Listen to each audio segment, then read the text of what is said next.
khi đang nằm ta dơm nay ngao hắc mai một mà ban đi giờ sơ đang hàng ly on man mi sai năm ăn đừng lại lông du buồn con đang nằm ta xuống tư hai đông nương tiệc giờ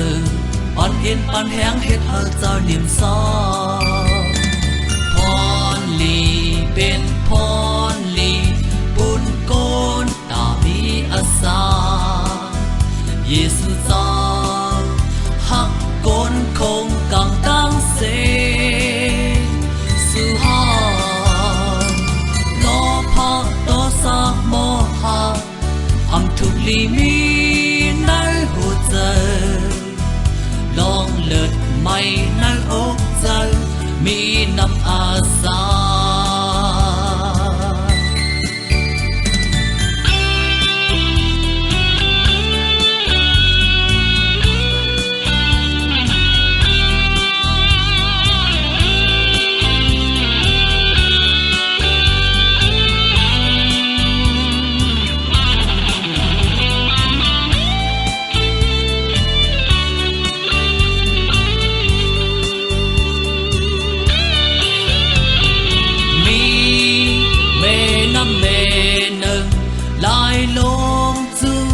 năm khi đang nằm ta dơm nay ngao hắc mây một mà ban đi giờ sơ đang hàng ly on man mi sai năm ăn nâng lại lông du buồn con đang nằm ta xuống tư hai đông nương đẹp giờ ban in ban háng hết hơi giờ niềm sao lì bên pon lì buồn con ta mi asa Giêsu sao hắc con không càng tăng sẽ su ha lo pa to sa mo ha am thục lì mi nai hồ giờ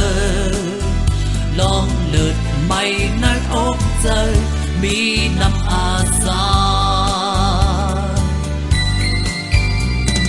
pon lì bên pon lì buồn con ta mi asa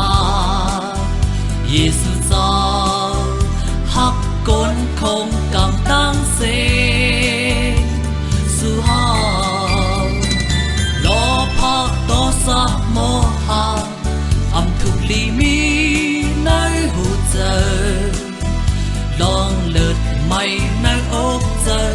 mi nằm asa bốn đà pan năm cá dê mi giàu Giêsu long lượt mây nai ốc giờ mi nằm asa